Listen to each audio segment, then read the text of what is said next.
जय। सतगुरुदेव भगवान की जय। आइए,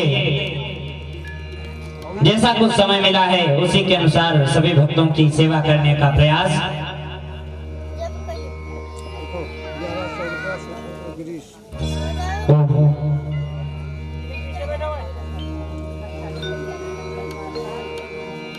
स्वस्ति श्री गणेशाय नमः। स्वस्ति श्री सरस्वते नमः। स्वस्ति श्री हनुमते नमः।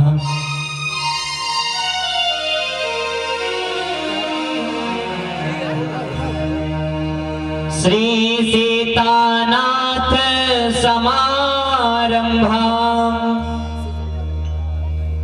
रामानंदाय मुनिमध्यमाम् अस्मदाचार्य पर्यन्ताम् वंदे श्री गुरु परंपरा।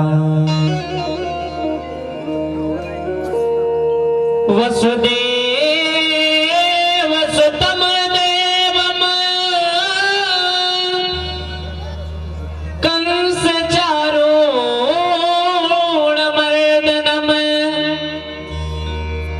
देवकी परमानंदम कृष्णं वंदे जगत गुरुम।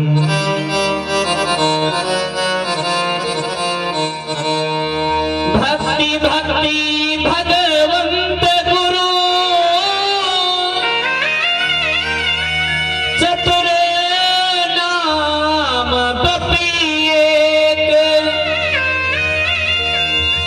इनके पद वंदन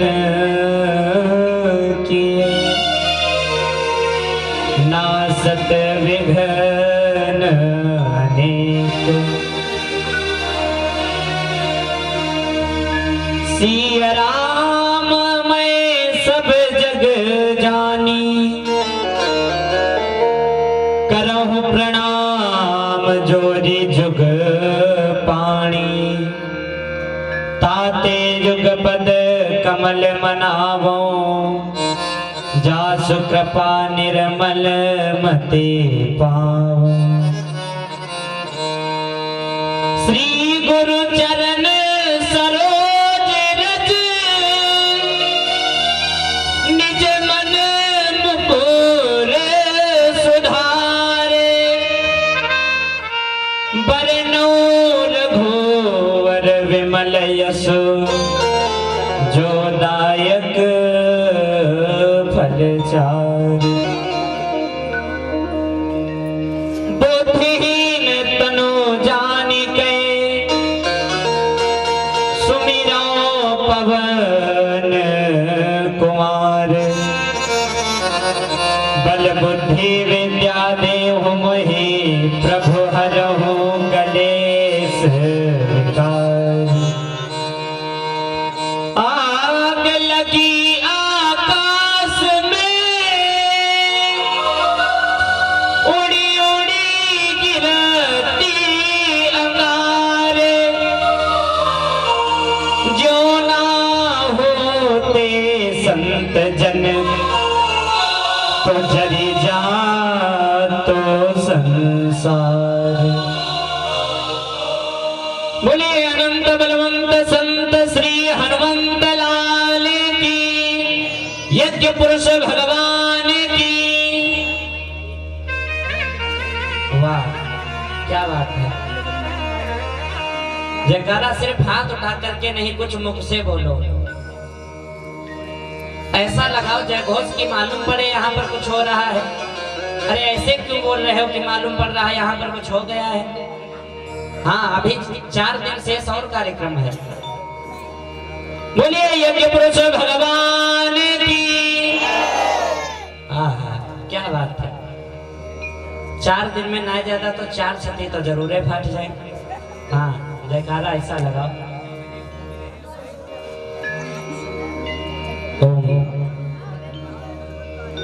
आइए दो बार प्रभु का पावन नाम, जिसके पश्चात हरि चर्चा। श्री राधे राधे गोविंद गोविंद राधे, श्री राधे राधे गोविंद गोविंद राधे,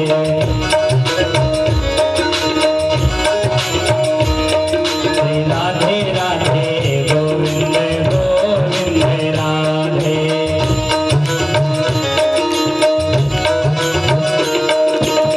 गोविंद राधे राधे गोपाल राधे, गोविंद राधे राधे,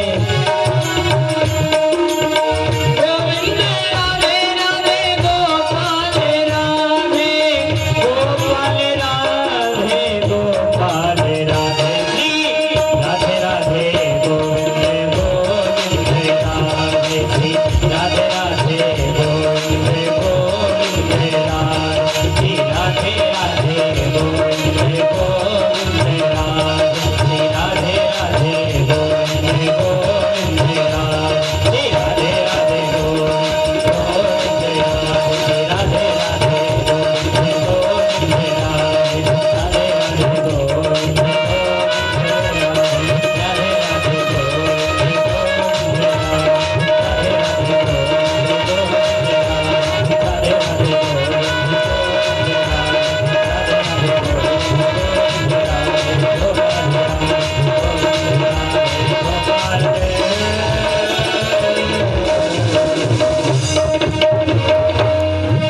बोले गोविंद भगवान की, यज्ञ पुरुष भगवान की।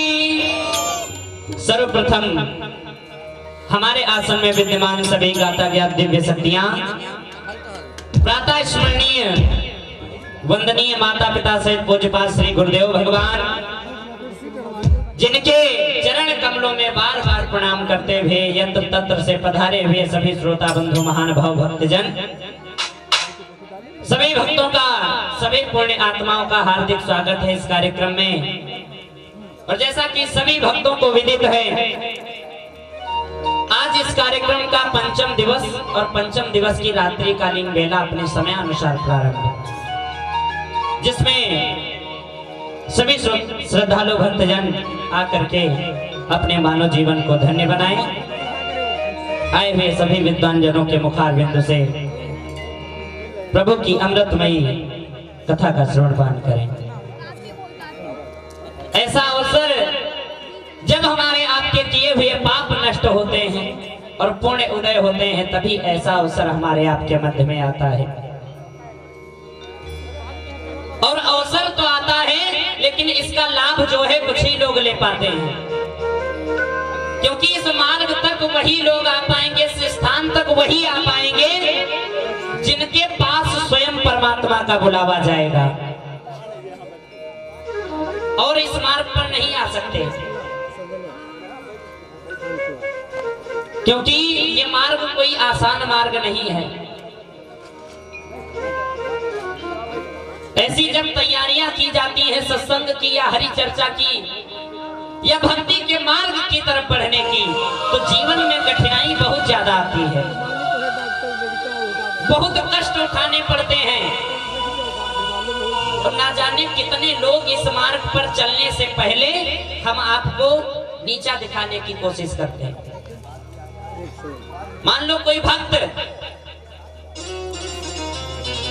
प्रभु का चिंतन करने में लग जाए, या किसी भक्त को ज्यादा ज्ञान हो जाए, तो उसको गांव वाले लोग पागल घोषित कर देते हैं कि भैया ये तो पागल है।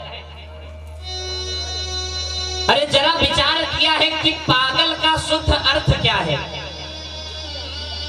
पागल का शुद्ध अर्थ क्या है?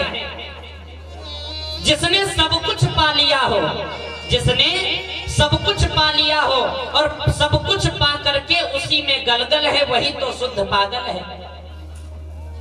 उसको किसी चीज की आवश्यकता नहीं है।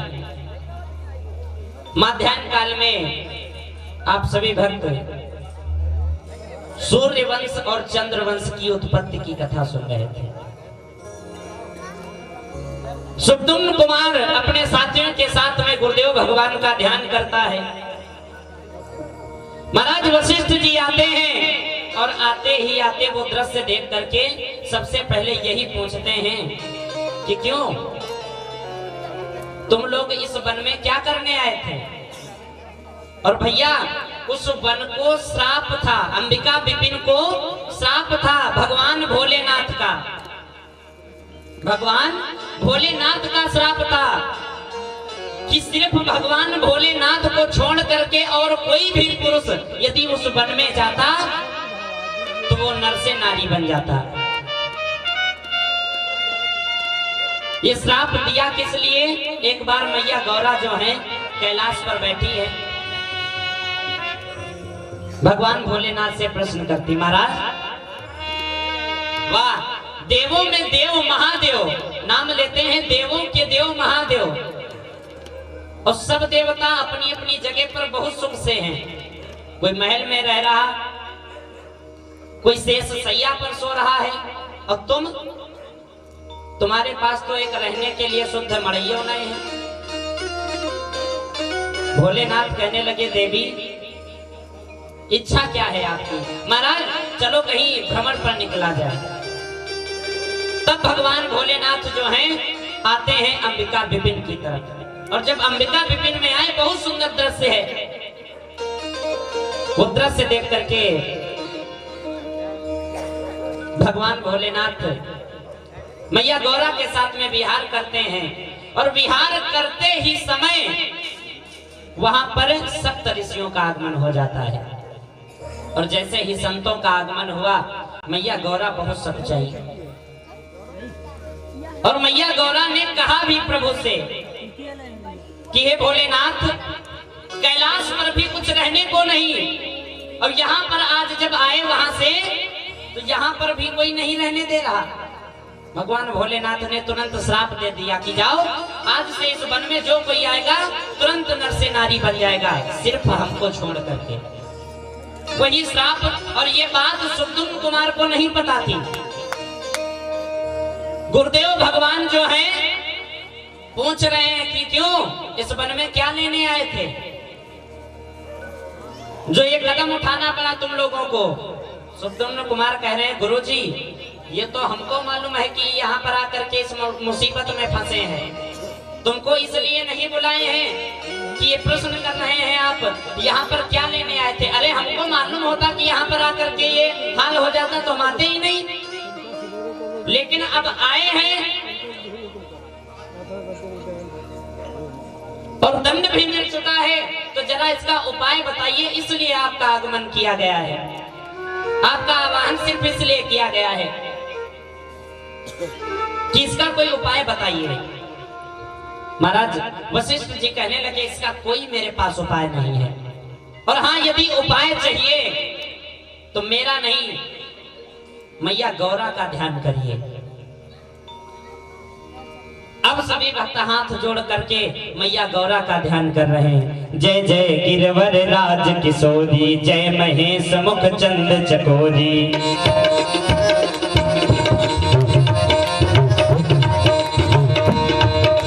जय जय गिरवर राज किशोरी, जय महेश मुख चंद चकोरी, जय गज बदन खड़ानन माता, जगत जनन नाम निरति गाथा, नहीं तव आदि मध्य अवसान, अमित प्रभाव वेद नहीं। मैया गौरा जी का ध्यान किया, मैया गौरा जी आई। वो तरफ से देख करके मैया गौरा जी ने कहा कि सुनो, यहाँ श्राप दिया था भगवान भोलेनाथ ने, इस वन को भगवान भोलेनाथ का श्राप है, तो इसमें हम भी कुछ नहीं कर सकते। हम कुछ नहीं, सब कुछ नहीं कर सकते, लेकिन कुछ इसमें थोड़ा सा अंतर आ सकता है। और जैसे अंतर की बात सुनी तो सभी तुरंत मैया के चरणों पर लौट गए। अरे मैया अंतर कुछ नहीं, बस एक ही दिन का हमका फिर वह वेशम लौटाए दो, और बस घर देखिए जाए कौन कैसे है, और फिर यहीं पर आ जाएंगे। मैया ने आश्वासन दिया कि सुनो, ज्यादा तो कर सकती हूँ नहीं,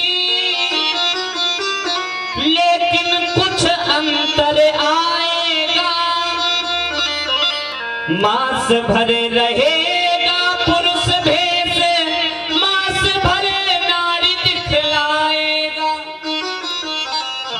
कुछ नहीं कर सकती हूँ, लेकिन 1 महीना नर और 1 महीना नारी रहोगे। ये तो अब सब दिन के लिए प्रथा तुम्हारे ऊपर लागू हो गई। महाराज सब चरणों पर लौट गए। मैया 1 महीना तो बहुत दिन, 1 दिन की फुर्सत मिल जाए बस, जरा घर परिवार देखाएं। अब जो है जैसे ही मैया ने जल लिया, छीटा दिया, अभिमंत्रित करके तुरंत जो घोड़ी थे वो फिर से घोड़े हो गए, जितनी नारी थी वो फिर से नर हो गए और अब अपने अपने घर चल रहे हैं। और सब तो है स्वतंत्र, सब तो है स्वतंत्र, लेकिन सुब्दुम्न कुमार एक बंधन में बंध चुके हैं। हाँ, इनका विवाह जो है बुद्ध जी के साथ में हो चुका था। तो सब तो चलने लगे, और जब सुब्दुम्न कुमार चले तो बुद्ध जी ने पकड़ लिया हाथ कि तुम कहाँ जा रही हो। सुब्दुम्न कुमार ने हाथ छोड़ा, अरे जा रही नहीं, अब हम जा रहे हैं, जरा मेरी तरफ फिर से देखो, अब हम जा रहे हैं। लेकिन तब भी एक मुसीबत इनके पीछे, मान लो बुद्ध जी से पीछा छूटा, तब तक पुरुरवा दौड़ता हुआ आया, मम्मी मम्मी हमको छोड़ करके नहीं जाना। सुब्दुम्न कुमार सोचने लगे अब तो और बढ़िया, इनसे पीछा छूटा। अब ये सुब्दुम्न कुमार हाथ जोड़ते, भैया तुमको ले तो चलूंगा साथ में, लेकिन दरबार में कहूँ धोखे से मम्मी शब्द ना निकाल दे, माता शब्द ना निकाल देना, नहीं तो मेरी बेइज्जती ही हो जाएगी। हाँ साथ में चलो, लेकिन साथ में चल करके यदि तुमसे कोई पूछे कि आप कौन हो तो बता देना हम एक गरीब असहाय लड़के हैं, और राजा साहब बहुत दयालु हैं, बड़े ही कृपालु हैं, हम अपने घर से भटक गए थे और हमको इन्होंने अपनाया है। बस यही घर चल चल के बताना, ये ना कहना कि ये हमारी माता जी है। प्रसाद ले लो माता जी। इधर जो है अब सभी चलने लगे, घर में आए। अब इतने दिन से ये लोग बाहर थे, अब घर वाले और परेशान, और जैसे ही मिले तो पूछने लगे, अरे कहाँ गए थे। तो कोई कह रहा हम तो भैया नीमसारे में पड़े रहे, कोई कह रहा हम तो अयोध्या जी में थे, कोई कह रहा हम तो जगन्नाथपुरी काटा है। अब सभी अपना अपना बहाना बता देंगे, लेकिन एक दिन की मुसीबत हो तब। 1 महीना तो नर रहना है, लेकिन दूसरे महीने में फिर वही आफत आने वाली है। तो इस समय तो बात बन गई, और 1 महीना बाद जब महीने का 29वां दिन आया तो एक गुप्त बैठक बैठाई गई, और उस गुप्त बैठक में कौन कौन आया, ये जितने अंबिका विपिन गए थे, हाँ ये सब बैठे हैं और आपस में बात कर रहे हैं, भैया कल फिर आफत आवे वाली है। हाँ आपस में बात कर रहे हैं, कल फिर वही आफत आने वाली है। तो कोई कह रहा कि हम तो अपन पूरा सेतुआ बांध चुके हैं, 1 साल के लिए, 1 महीने के लिए नहीं से जा रहे हैं। कोई कह रहा हम तो अयोध्या जी में काट देंगे। राजा साहब कहने लगे, सुनो हम तो अपनी मुसीबत घर में भी बता दिए हैं, और दरबार में लिख के लगा दिए हैं कि राजा साहब किसी काम बस 1 महीने के लिए विदेश जा रहे हैं, और 1 महीने दरबार बंद रहेगा, और जाना कहीं है ही नहीं, घर में 1 महीना काट देंगे।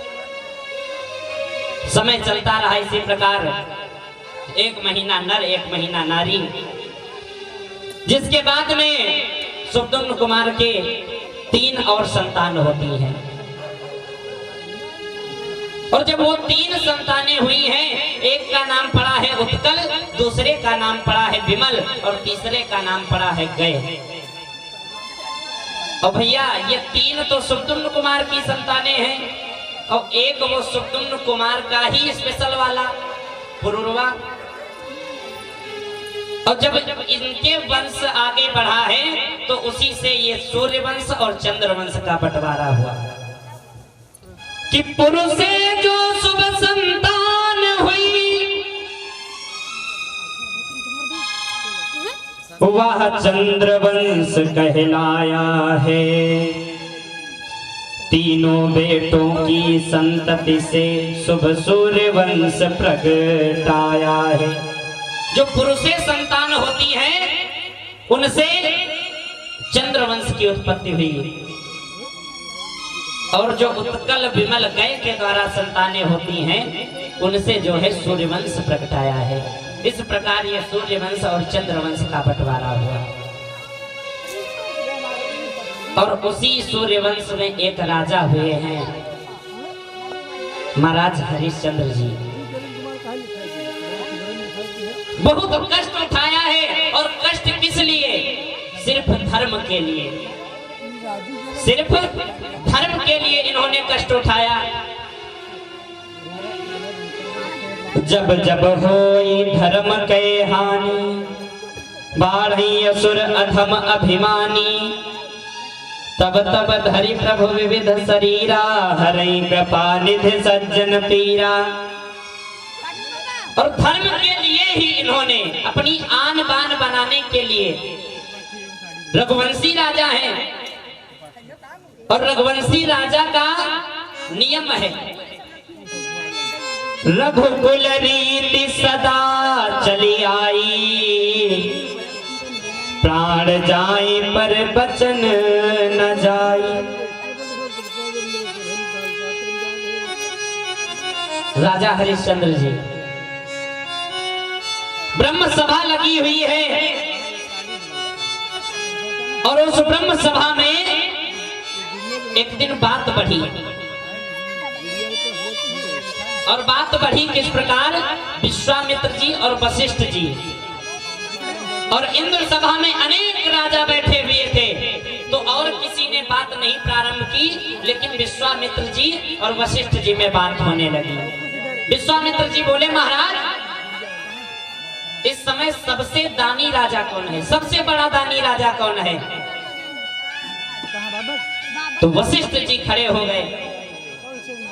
वशिष्ठ जी खड़े हुए और बड़े ही गर्व के साथ में कहने लगे कि यदि इस समय सबसे बड़ा दानी राजा है तो वो है मेरा शिष्य सत्यवादी दानवीर राजा हरिश्चंद्र। महाराज जैसे ही ये बात कही है तो विश्वामित्र जी को थोड़ी सी अंदर ही अंदर जलन महसूस होने लगी, क्योंकि वशिष्ठ जी के शिष्य हैं हरिश्चंद्र जी महाराज, कुल गुरु हैं वशिष्ठ जी। और वशिष्ठ जी जब अपने शिष्य की बड़ाई करने लगे तो इनको थोड़ी सी जलन हुई कि बताओ, वशिष्ठ जी के शिष्य सत्यवादी दानवीर राजा हरिश्चंद्र कितने अहंकार से बोल रहे हैं और आज तक हमारा कोई ऐसा शिष्य ही नहीं हुआ। महाराज जैसे ही ये बात कही तुरंत विश्वामित्र जी खड़े हो गए और कहने लगे क्या बोल रहे हैं आप? महाराज वो कोई सत्यवादी दानवीर राजा नहीं है। अरे अब उसके पास में धन रखने की कोई जगह ही नहीं रह गई है। अब उसके पास धन रखने की कोई जगह नहीं रह गई है, इसलिए वो दान कर रहा है। विश्वामित्र जी बता रहे हैं कि सत होता है व्रत होता है, सत होता है व्रत होता है, पर सबकी सीमा रहती है। सत होता है व्रत होता है, पर सबकी सीमा रहती है।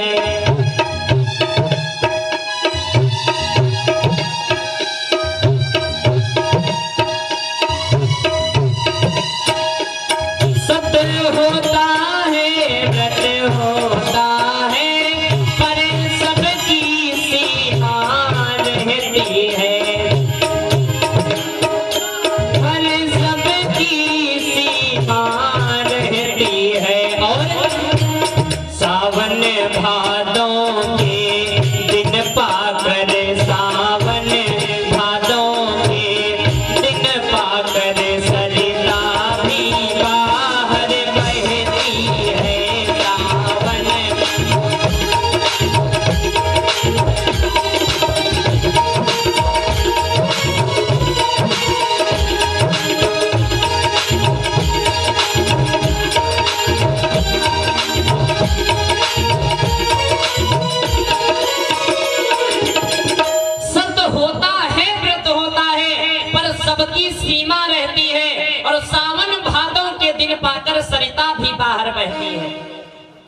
व्रत होता है मानता हूं, लेकिन राजा हरिश्चंद्र कोई सत्यवादी दानवीर नहीं है।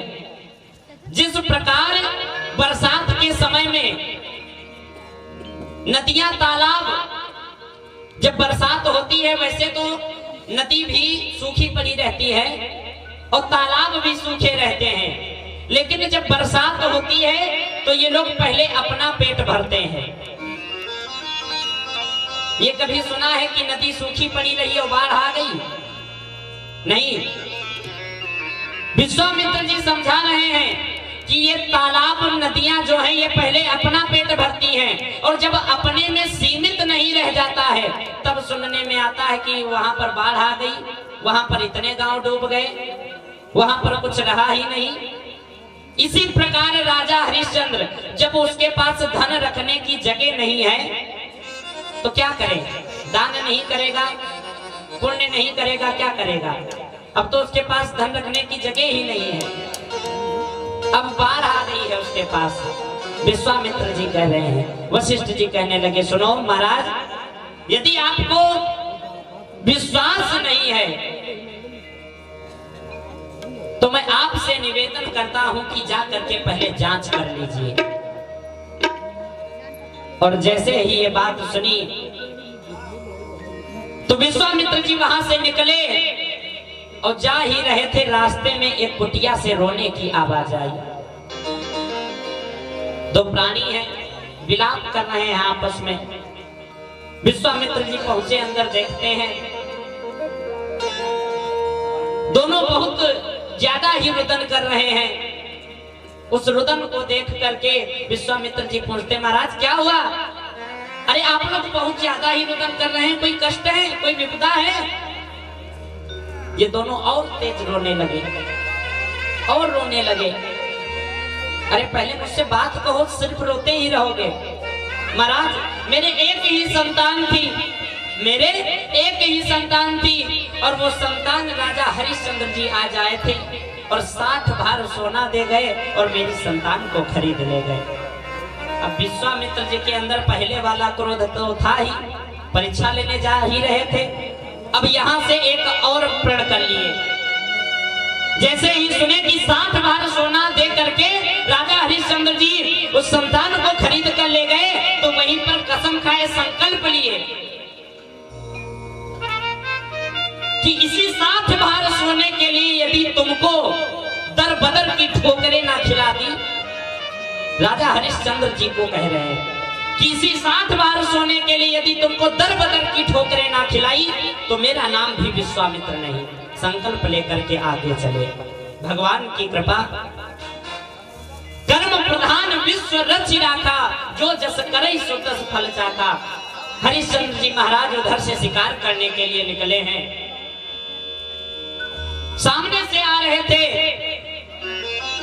अपने अश्व पर सवार होकर के, और विश्वामित्र जी अपना वेश एक भिखारी का बनाया, एक ब्राह्मण का बनाया है, फटे नुचे कपड़े हैं इनके तन पर, और सामने से हरिश्चंद्र जी आ रहे हैं और इनकी आंखों में आंसू है। विश्वामित्र जी की आंखों में आंसू है, ब्राह्मण का वेश है, और हरिश्चंद्र जी दौड़ते हुए आए, देखते हैं सामने ब्राह्मण देवता खड़े हुए हैं। तुरंत अपने अश्व से उतरे, प्रणाम किया चरणों में, महाराज आपकी आंखों में आंसू, अरे क्या कष्ट है? और हमारी समझ में, हमारी राज्य में ऐसा कोई व्यक्ति ही नहीं है जो मेरे होते हुए उसकी आंखों में आंसू हो। महाराज कोई कष्ट हो आप मुझसे कहिए। विश्वामित्र जी अंदर से तो बहुत क्रोध है, ब्राह्मण का वेश धारण करके आंखों से अश्रुधारा गिराते हुए कहने लगे, महाराज हमारे एक कन्या है और उस कन्या के विवाह की मुझको बहुत चिंता है, क्योंकि हर पिता के सिर पर ये बोझ होता, जब बेटी बड़ी हो जाती है तो उस पिता को दिन पर दिन चिंता ही बढ़ती जाती है कि कहीं मेरी बेटी के हाथ पीले हो जाएं, कहीं मेरी बेटी का घर बस जाए। महाराज यही मुझको चिंता लगी हुई है, और जहां पर जाता हूं वहां पर दहेज की मांग हो जाती है, उसी में मैं नहीं सम्मिलित हो पाता हूं। मेरी बेटी का विवाह नहीं हुआ है महाराज, इसी बात का कष्ट है। राजा हरिश्चंद्र जी कहने लगे महाराज मेरे लायक जो सेवा हो, तन मन धन सब आपके चरणों में समर्पण है। अब समझ लीजिए कि विवाह आपको नहीं, विवाह मुझको करना है। विवाह आपको नहीं, विवाह मुझको करना है। महाराज जैसे ही ये बात राजा हरिश्चंद्र जी कहने लगे, ये सब सुनते ही ब्राह्मण देवता थोड़ा सा मुस्कुराए, लेकिन कहने लगे महाराज मैं सोचता था कि थोड़ा सा यदि धन मिल जाता तो थोड़ा सा कार्य मेरा है वो भी हो जाता। महाराज यहाँ पर तो हम शिकार करने के लिए, यहाँ पर कोई धन वगैरह नहीं लाए हैं। यदि धन लेना है आपको तो चलो राज दरबार में चल करके वहां पर जितना धन चाहिए, जितना धन आपको चाहिए सब वहां पर मिलेगा। महाराज जो मेरे लायक सेवा हो सब वहां पर पूर्ण हो जाएगी। अब ब्राह्मण थोड़ा सा क्रोध में आ गए। अरे महाराज देने वाले क्या नहीं दे देते हैं, आपके पास यहाँ पर क्या नहीं है? हरिश्चंद्र जी कहने लगे महाराज कुछ नहीं है, सिर्फ पूंजी लगाम मेरे पास है, इसके अलावा मेरे पास कुछ नहीं है।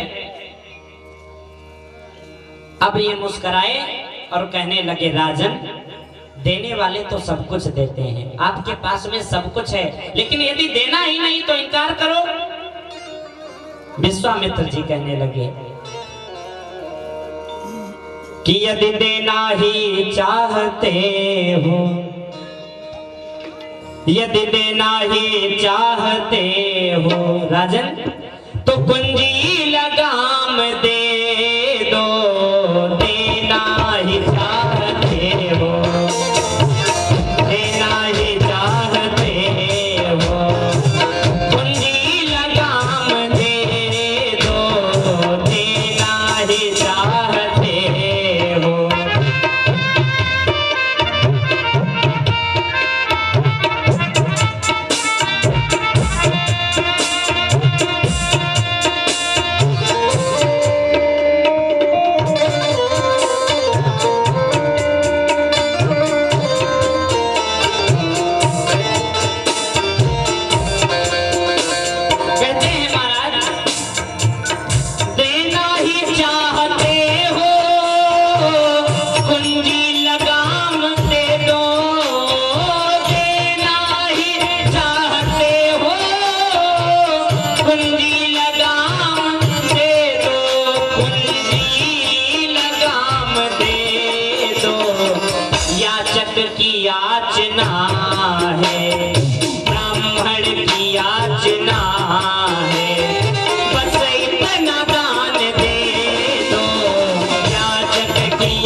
याचना है बस इतना ही दान दे दो। महाराज इससे अपनी मर्यादा पर, मैं कोई जोर जबरदस्ती दबाव नहीं डाल रहा हूं, इससे अपनी मर्यादा पर कुछ इच्छा दान चुका राजन, याचक की दीन बालिका के अब पीले हाथ करा राजन। महाराज अब मेरी डोर आपके हाथ में है और यदि देना ही है तो ये कुंजी लगाम लाओ। महाराज जैसे ये शब्द कहा, कुंजी लगाम हाथ में थी, हाथ में ही कुंजी लगाम रख लिए राजन और विश्वामित्र जी संकल्प बोल दिए। संकल्प में तो कुंजी लगाम हो गई।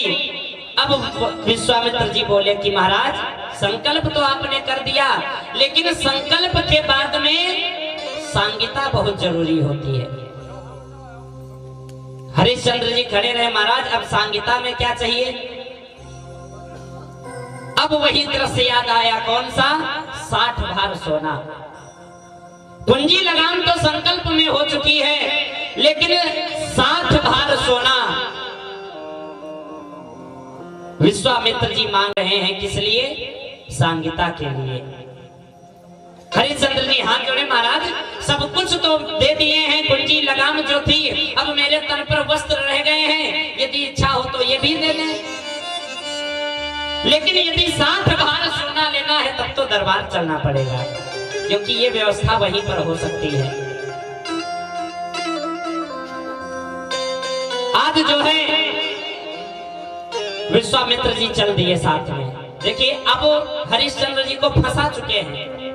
कुंजी लगाम तो दान हो गई, कुंजी लगाम के बाद में अब लेकर के हरिश्चंद्र जी को आए दरबार में, और दरबार में ही आते हरिश्चंद्र जी ने अपने दरबानियों को आदेश दिया, जाओ गोदाम से 60 भार सोना निकाल करके लाओ। और जैसे ही वो दास बढ़े हैं एक कदम, विश्वामित्र जी खड़े हो गए, अरे कोई कहीं नहीं जाएगा, जो जहां पर है वहीं पर ठहर जाए। अब मुड़ करके दास देखने लगे, ये कौन सा पावर लग रहा है, तन पर शुद्ध पहनने कपड़े नहीं, धोती पहने वो भी फटी, और क्या कहने हैं, रुको जहां के वहीं रुक जाओ। महाराज दास ने हंसी में वो बात ली, लेकिन एक कदम फिर से बढ़ाया तो विश्वामित्र जी फिर से बोले, अरे एक कदम भी आगे ना बढ़ा देना, नहीं तो जहां पर हो वहीं पर जल करके भस्म हो जाओगे। अब दरबानी रुक गए, जितने भी दास हैं रुक गए। महाराज कुंजी लगाम हाथ में है, और विश्वामित्र जी दौड़े और राज सिंहासन सामने पड़ा हुआ था, जाकर के डटकर उसी बैठ गए। महाराज कुंजी लगाम जब आप मुझको दे चुके हैं तो आपके हाथ में क्या रह गया? अब यहाँ का राजा मैं हूं, ये प्रजा मेरी है। अब हरिश्चंद्र जी को एक स्वप्न की याद आ रही है। इन्होंने कुछ दिन पहले एक स्वप्न देखा था। उस स्वप्न में क्या देखा था कि मेरी राजपाट चला गया, मेरी प्रजा मुझसे अलग हो गई है, मेरा कोई नहीं रह गया है। राजा हरिश्चंद्र जी की पत्नी का नाम था तारा। अब हरिश्चंद्र जी की आंखें खुली कि अरे ये तो वही स्वप्न सत्य हो रहा है, अब तो हमारे पास कुछ नहीं रह गया, राजपाट चली गई, ये प्रजा मुझसे अलग हो गई, यहाँ का राजा अब तो कोई और हो गया है। महाराज राजा हरिश्चंद्र जी दौड़ते हुए आए, कहा? जहां पर तारा बैठी हुई है। वास्तव में तारा रानी भी एक सती नारी है। जब जब हरिश्चंद्र जी गिरे हैं तब तब उठाने का काम तारा ने किया है।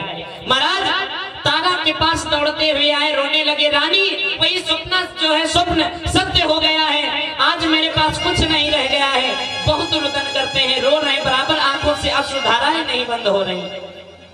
तारा कहने लगी, महाराज आप क्यों रो रहे हैं? अरे इस रोने का कारण, अरे आप इस राजपाट के लिए रो रहे हैं। वाह महाराज, धर्म को आपने पीछे छोड़ दिया, और ये राजपाट जो कि कुछ साथ में जाने वाला नहीं, ये राजपाट, ये धन दौलत शोहरत, ये सब यहीं पर रह जानी, इसके लिए आप रो रहे हैं। राजा हरिश्चंद्र जी जोड़े हाथ, महारानी मैं उसके लिए नहीं रो रहा हूं, मेरे रोने का कारण कोई दूसरा है। अरे राजपाट चला गया, इसका मुझको कतई कोई दर्द ही नहीं है। दर्द तो इस बात का है, मेरे ऊपर एक कर्ज आ गया है। अरे मेहरारू का मर्द होता है मर्द, लेकिन एक मर्द का भी मर्द होता है जिसका नाम होता है कर्ज। इंसान के ऊपर यदि कर्जा आ जाए और 1 महीने में उसकी दशा देख लेना, क्या उसकी दशा होती है। यदि इंसान के ऊपर कर्जा आ जाए, बहुत हष्ट पुष्ट इंसान हो, तो 2.5 लाख 5 लाख का कर्जा यदि आ जाता है तो इंसान सूख करके कंटक की तरह हो जाता। और 60 भार सोना, लोग 1 किलो सोना खरीद नहीं पाते, 60 भार सोना का मतलब समझ रहे हैं। महाराज हमारे ऊपर एक कर्ज आ चुका है, बस कष्ट उसी बात का है, और मेरे पास कुछ नहीं रह गया है, अब वो कर्ज मैं कहां से अदा करूंगा। तारा रानी मुस्कुराई, महाराज बस इतनी सी बात, इसके लिए आप इतना रो रहे हैं, अरे हम कब काम आएंगे। महाराज आपके पास से राजपाट गया है, प्रजा गई गई है, लेकिन आपका शरीर तो आपके साथ ही में है, शरीर तो कहीं गया ही नहीं। महाराज आप जाकर के बिक जाओ, आप जाकर के बिको, और तब भी यदि ना अदा हो तो मुझको बेच दो।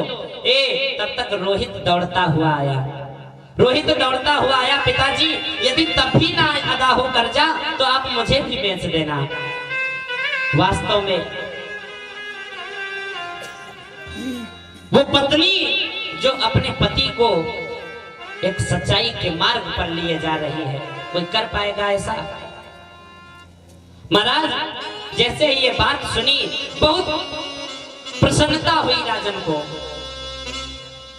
मुस्कुराए, उठे, विश्वामित्र जी के पास में जाते, महाराज कुछ दिन का समय मुझको चाहिए, 60 भार सोना अदा कर दूंगा आपका, ये कर्ज मेरे ऊपर है आपका। दरबार से, अपनी प्रजा से और जितने भी इनके साथी गण से सबसे विदाई ले रहे हैं। जो शरीर पर राजसी वस्त्र थे उनको त्याग कर दिया, रानी के शरीर पे जो राजसी वस्त्र थे, हीरे गहने जो भी थे, सबका त्याग कर दिया। रोहित ने भी अपने वस्त्रों का त्याग कर दिया। अब जो है हो चुकी दान कुंजी लगाम, अब दे संकल्प बढ़ाई भी, बस 60 भार सोना केवल कर स्वीकृत सुफल सुनाई भी।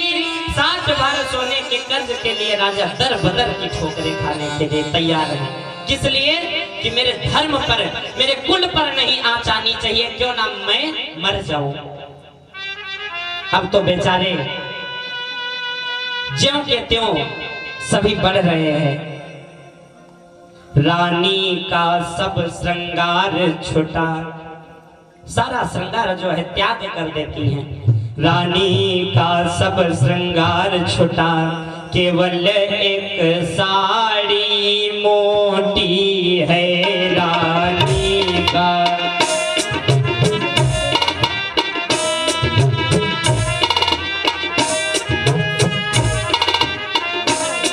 रानी का सब श्रृंगार छुटा, केवल एक साड़ी मोटी है।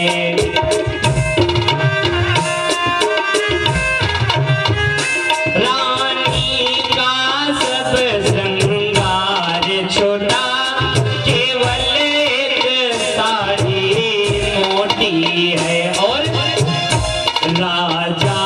को केवल धोती है,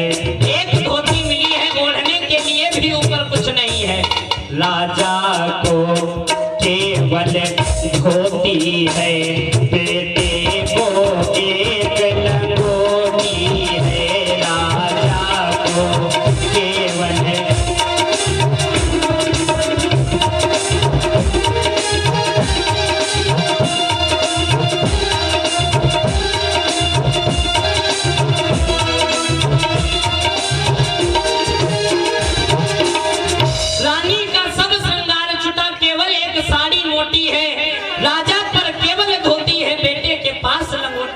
पहनने के लिए वस्त्र भी नहीं है। महाराज अपनी प्रजा को प्रणाम करते हैं, और यहाँ तक विश्वामित्र जी ने यह भी आदेश कर दिया था कि जहां तक हमारा राज्य है वहां तक राजा हरिश्चंद्र जी को कोई खरीदेगा नहीं। अब तो सारी प्रजा विश्वामित्र जी के हाथ में है। अब ये एक और संकट है। महाराज जब ये बात सुनी हरिश्चंद्र जी ने, अब पुनः इनके अंदर कष्ट हुआ कि अब तो अपनी राज्य में भी नहीं बिकेंगे, जहां तक इनका साम्राज्य है वहां तक नहीं बिकेंगे, फिर जाएंगे कहां?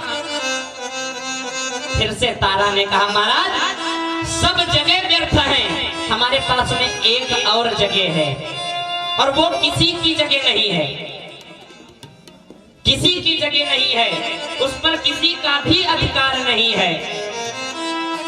और वो जगह है किसकी? बोलिए काशी के वासी की। क्या बात है, वारे जयकारा। बोले शंकर भगवान की। आनंद नहीं बोल रही है महाराज जी। हाँ वाह भाई वाह, जोर ये क्या लगाए, जोर तुम्हारे हाथ में है, एक दो छठी तो कम से कम फाटे जाए। बोलिए गोविंद भगवान की जय हो, यज्ञ पुरुष भगवान की जय हो। वो देखो छिंदरी गए महाराज। राजा हरिश्चंद्र जी जो है, अब इनके पास में तारा कहती है महाराज एक जगह और है हमारे पास में, और वो कौन सी, वो किसी की जगह नहीं है, किसी का उस पर अधिकार ही नहीं है। वो जगह है भगवान भोलेनाथ की, जिसको भगवान भोलेनाथ ने अपने त्रिशूल की नोक पर बसाया है। काशी जो है भगवान भोलेनाथ के त्रिशूल की नोक पर बसी हुई है। शास्त्रों की ऐसी अनुमति है, काशी त्रिशूल के ऊपर है, वो वसुधा में ही नहीं नाथ, तीनों लोकों के बाहर है। महाराज वो इस धरा भूमि पर नहीं, वो तीनों लोकों के ही बाहर है। ऐसी है काशी। महाराज यहाँ नहीं बिकेंगे, हम लोग जाकर के काशी में बिकेंगे। तारा जो है आज प्रभु के साथ में अपने चलती है, कदम से कदम मिलाए हुए। ये तीनों प्राणी बढ़ते हुए जा रहे हैं, चलते चलते आधी रास्ता को तय कर लिए महाराज। और जब हरिश्चंद्र जी चले थे तो एक प्रण भी करके चले थे कि जब तक 60 भार सोना अदा नहीं कर दूंगा तब तक जल का बूंद भी नहीं एक मुख में जाने दूंगा। एक दिन, 2 दिन, 3 दिन, 4 दिन चलते चलते हुए महाराज प्यास से व्याकुल होकर के एक दिन पृथ्वी पर धड़ाम से गिरे और अपने बेटे से कहने लगे, बेटा बहुत जोरों की प्यास लगी है, जाओ हमारे लिए जल लेकर के आओ। रोहित जैसे ही बढ़ता है तारा ने रोक दिया, बेटा तुम जल लेने के लिए नहीं जाओगे। अब हरिश्चंद्र जी मुड़ करके देखे तारा की तरफ कि ये मेरी पत्नी कह रही है कि जल नहीं लाओगे। अरे क्या मैंने अपराध कर दिया है? और इनको वो प्रण नहीं याद है, इनको वो प्रण नहीं याद है। अरे महाराज जरा याद करो, और आपने ही मुझको सिखाया है कि जान जाएगी रानी आन नहीं जाएगी, जान जाएगी रानी आन नहीं जाएगी।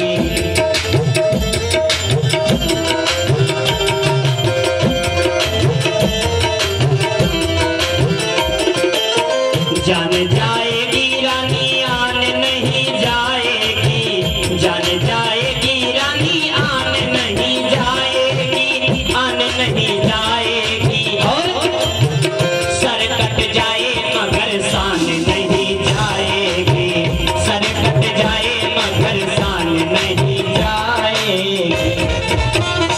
जान जाएगी मगर आन नहीं जाएगी, क्योंकि रघुकुल रीति सदा चली आई और प्राण जाए पर वचन ना जाए। वचन क्या दिया है कि जब तक 60 बार सोना नहीं अदा करेंगे तब तक जल भी नहीं पिएंगे। और आप वही बात कह रहे हैं। राजा हरिश्चंद्र जी के आ गया अंदर जोश और पुनः खड़े हो गए। रानी जानती हो जितना चल करके आए हैं इससे चौगुना चलने की ताकत अभी हमारे अंदर है। और ये आश्वासन यदि तारा ने ना बताया होता तो हरिश्चंद्र जी वहीं पर गिर जाते। माताओं के ऊपर ये भारत देश टिका हुआ है। ऐसी ऐसी सतियां अपने भारत देश में हुई हैं जिन्होंने यही पुकार लगाते हैं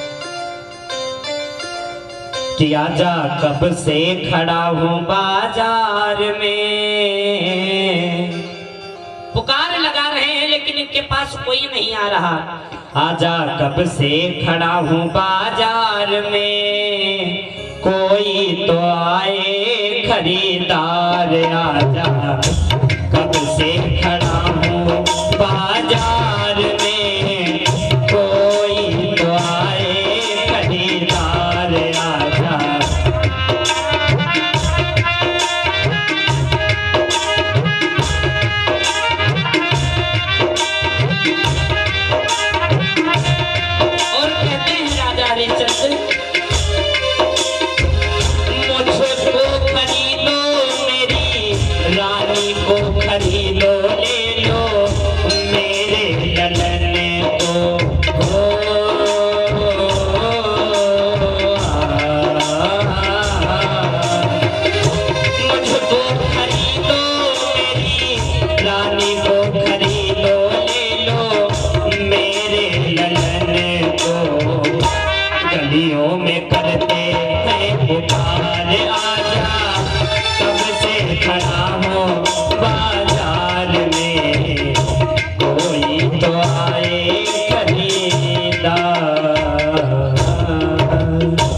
आजा कब से खड़ा हूँ बाजार में, अरे कोई तो आ जाए मुझको खरीद ले, मेरी रानी को खरीद ले, अरे मेरे ललन को भी खरीद ले। कोई नहीं आया, सुबह से शाम हो गई और अंत में भगवान की कृपा, मारने वाला है भगवान, बचाने वाला है भगवान, बाल ना बांका कर सकता जिसका रक्षक कृपा निधान, मारने वाला है भगवान। महाराज शाम जैसे होने को आई तब तक एक ब्राह्मण आया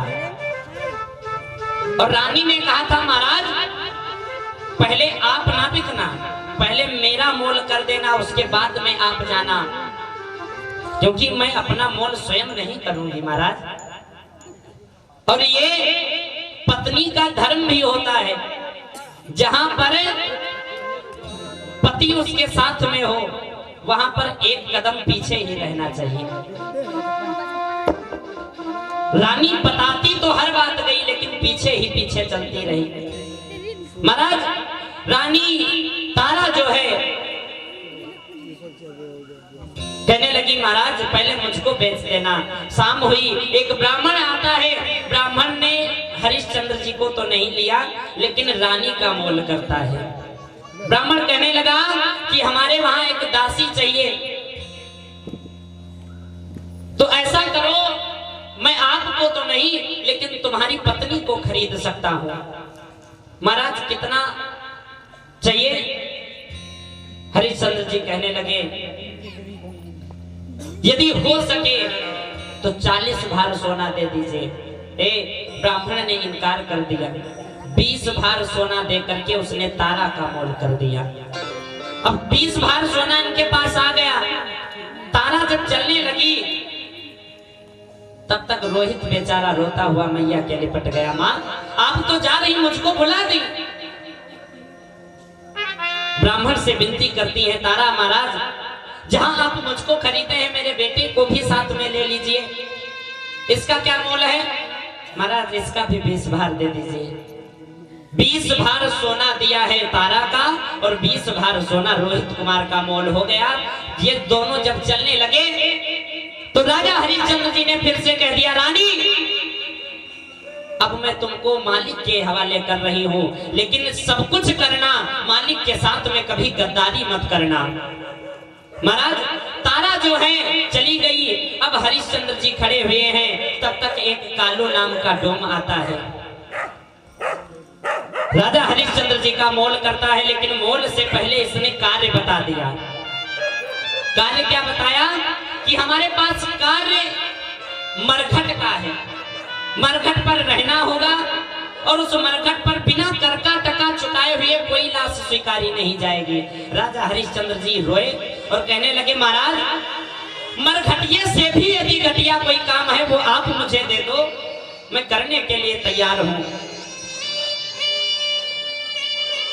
बहुत विलाप करते हैं। 20 भार सोना कालू नाम का डोम हरिश्चंद्र जी को देता है। मोल हो गया। 7 बार सोना विश्वामित्र जी को मिल गया। सब अपनी अपनी जगह पर हैं। राजा हरिश्चंद्र जी अपनी जगह अपना कार्य कर रहे हैं, तारा जो है अपनी जगह। एक दिन तारा तो अपना कार्य करती है, झाड़ू पोछा चौका बर्तन करना, लेकिन रोहित बेचारा जो है साथे में माँ के साथ में लगा रहता है। ब्राह्मण आया, कहने लगा सुनो मैंने मोल दोनों का चुकाया है और ये पड़े पड़े खाता है, कोई कार्य नहीं करता है। तारा रोई, कहने लगी महाराज यदि मुझसे दुगना कार्य करवाना है तो दुगना कार्य आप मुझसे करवा लीजिए, लेकिन महाराज मेरे बेटे से कुछ ना कहो। अरे तो इसको करना ही पड़ेगा। कार्य दे दिया गया। क्या कि ब्राह्मण सुबह पूजन करने के लिए बैठता था और उसके लिए रोहित जो है टोकरी ले जा करके उसमें बगीचे से सुंदर सुंदर फूल तोड़ करके वो ला करके ब्राह्मण देवता को देते थे। ये कार्य रोहित का है और महाराज भगवान कब क्या कर दें इसका कोई पता नहीं है। हानि लाभ जीवन मरण जस अपजस विधि हाथ। और यदि हमारे हाथ में यही हो जाते, हम आप लोगों के हाथ में, इसीलिए वो भगवान है, इसीलिए वो भगवान है। सब कुछ तो उसने बंटवारा कर दिया, लेकिन हानि लाभ जीवन मरण जस अपजस विधि हाथ ये कार्य अपने पास में रखे। इसीलिए वो भगवान, यदि ये भी मनुष्य को दे देते तो मनुष्य स्वयं भगवान हो जाता। परमात्मा को पता नहीं क्या मंजूर था। रोहित जो है टोकरी लेकर के चला, आज स्वयं उसके लिए काल आया हुआ है।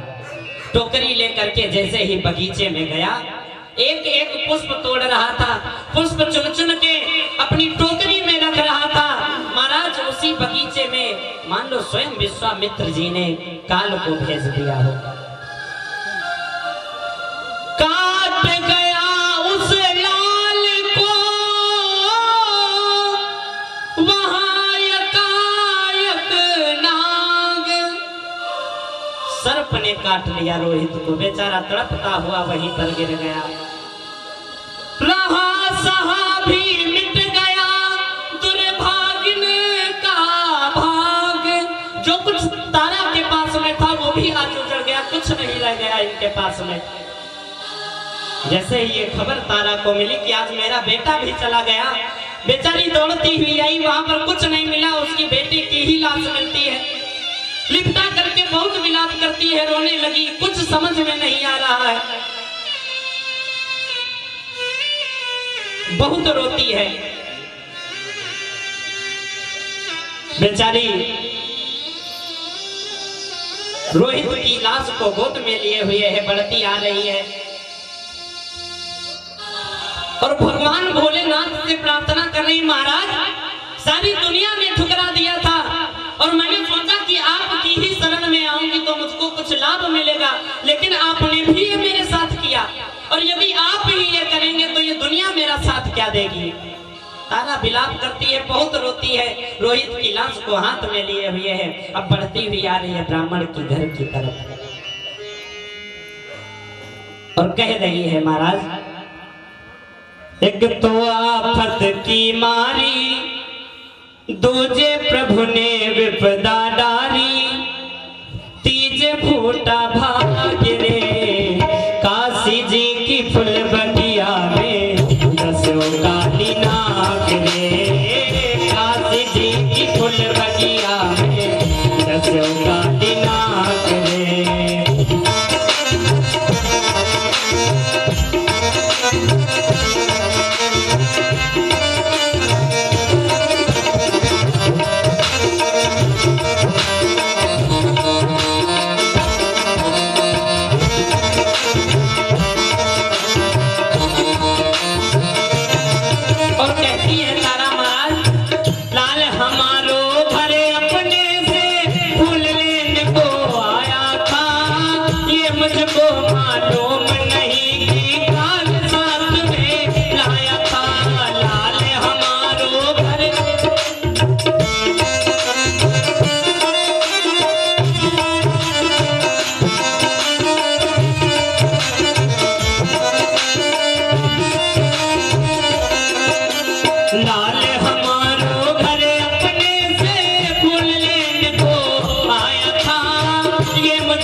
लाल हमारो घर अपने से फूल लेने को आया था, ये मुझको मालूम नहीं कि काल साथ में लाया था।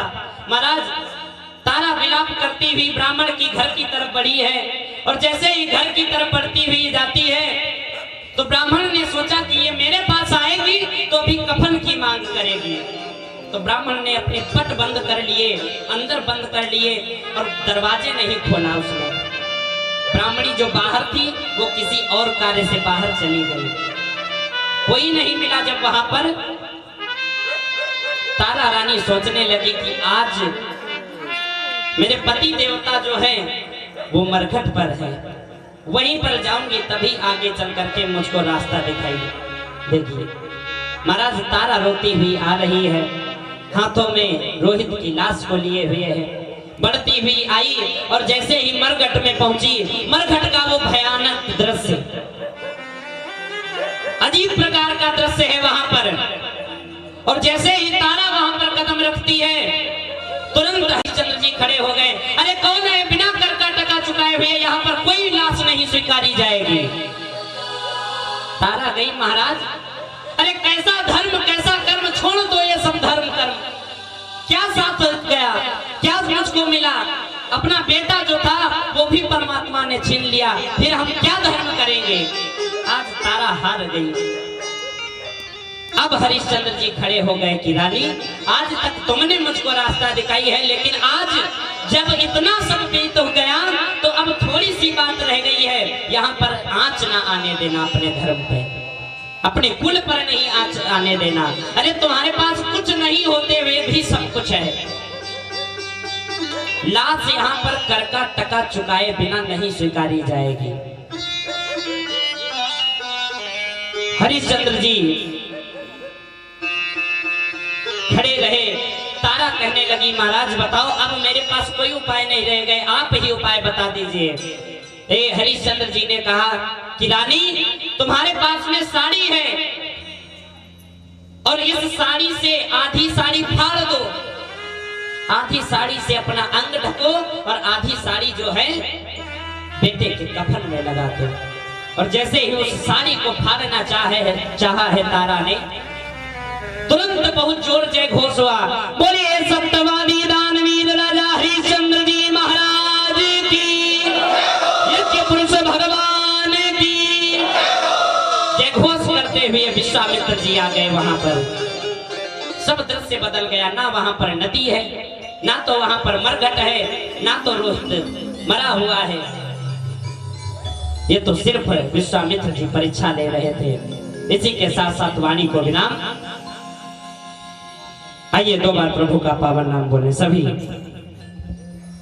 श्री राधे राधे गोविंद गोविंद, राधे राधे राधे गोविंद गोविंद राधे।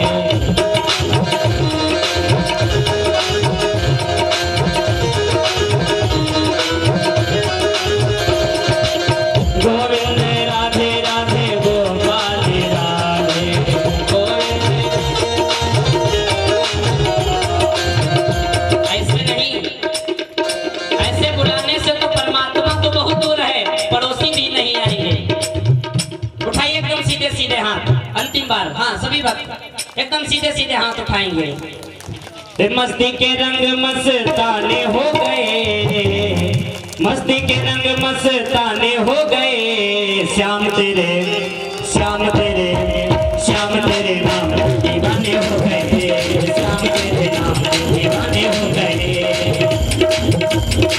मस्ती के रंग मस्ताने हो गए, मस्ती के रंग मस्ताने हो गए, श्याम तेरे श्याम तेरे श्याम तेरे नाम दीवाने हो गए, श्याम तेरे नाम दीवाने।